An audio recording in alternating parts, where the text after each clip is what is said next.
see who advances on to play against MMA in the grand final. Let's jump into Belshir Vestige as we have spawning down to the bottom right-hand corner our red Protoss representing SK as well as Korea. Ladies and gents, give it up for MC.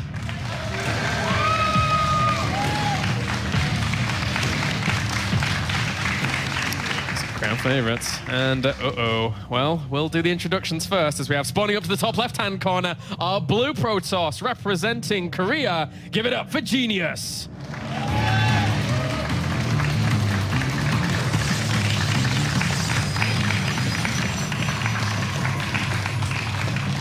And in the middle position on Belshir Vestige, having one pylon representing the Protoss race of Genius. One probe and a pylon.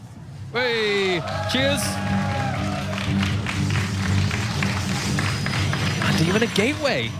And the gateway represents Zealots or Stalkers coming soon. So, okay, he starts to produce probes again. That means that he's going to build an assimilator on 12 supply, I think, and then add a second gateway, and then add a cybernetics core. Now, we don't want to ruin the surprise here too much. MC is scouting all the obvious locations, the usual suspects, but not here. This one is not obvious. Evidently in plain sight. Yeah. But not obvious. So once the first gateway finishes, he'll make a cybernetics core. He doesn't make any more probes from now on, stays on 12 probes. After the core, make a zealot, and then exactly when the cyber core finishes, you've got 2 gateways ready to start 2 stalkers. You double chrono boost them, and that's a 1 zealot and 2 stalker attack.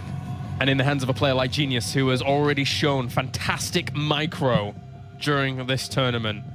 That's scary. But MC, in turn, has good micro as well. Tweet here from our previous Miles Vortex. He was satisfied with his performance against MMA, and he valiantly fought that one out. Yeah, he deserves better than a 3-0, but yeah, that's what happened.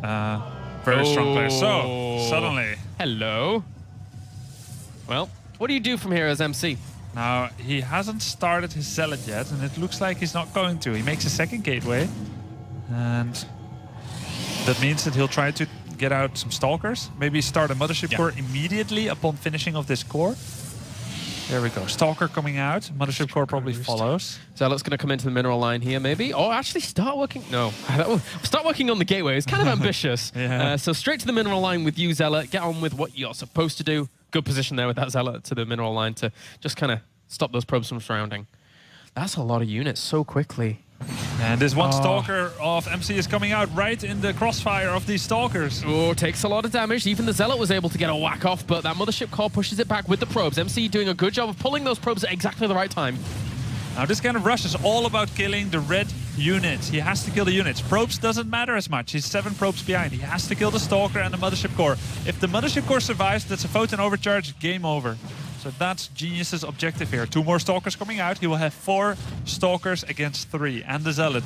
Mothership core is going down. Oh, I thought he should have kind of chased it. Genius was able to keep the Zealot alive. That's a bit annoying here at this point. One of the Stalkers does end up dying. One also Stalker dies. The second one goes down for Genius, but he loses the Mothership core. And importantly, he went up for Time Warp and no Photon Overcharge anytime soon. So the Time Warp can be good, but you have to use it to kill the opponent's units. He's not using any probes now.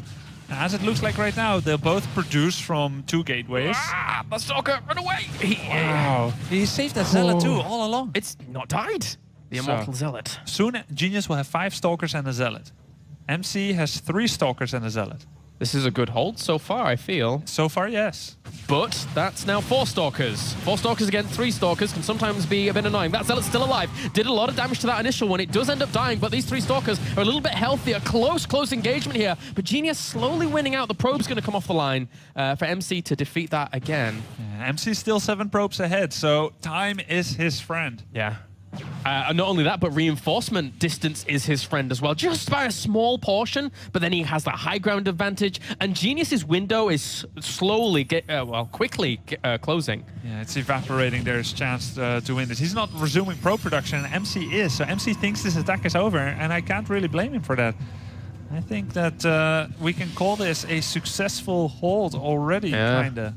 Impressive play by MC here, scouting this a little bit later, but then having the necessary responses in place. I mean, his second gateway, it looks as if he was going for a 3 Stalker play, So that second gateway came into use very, very handily, and he's forcing him all the way back.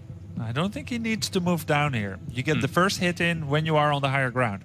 That's a big advantage. First hit, the opponent doesn't see you yet. If he stays there, there's nothing that can go wrong for MC. And I really like MC's decision-making here. One Zealot, one Stalker all the time. And, well, he comes down here, tries to kill off a few of these Stalkers. Well played. Those Zealots also going to work on those Stalkers as well for MC. This is too much damage for Genius to deal with. And he was supply blocked even before this as well, so it's really not looking for good for Genius here. Well, that's been taken care of. Yeah, that certainly has. No more supply block when you don't have any units. Oh, that pylon. Losing a lot of them. Oh, that pylon. Oh. Well, these two Stalkers are going to keep the other ones at bay while those two Zealots start to work away at that pylon. And that is pretty much going to be it for Genius. GG. Game number 1 goes to MC. And here I am always trying to convince people that PvP, it's not a coin flip.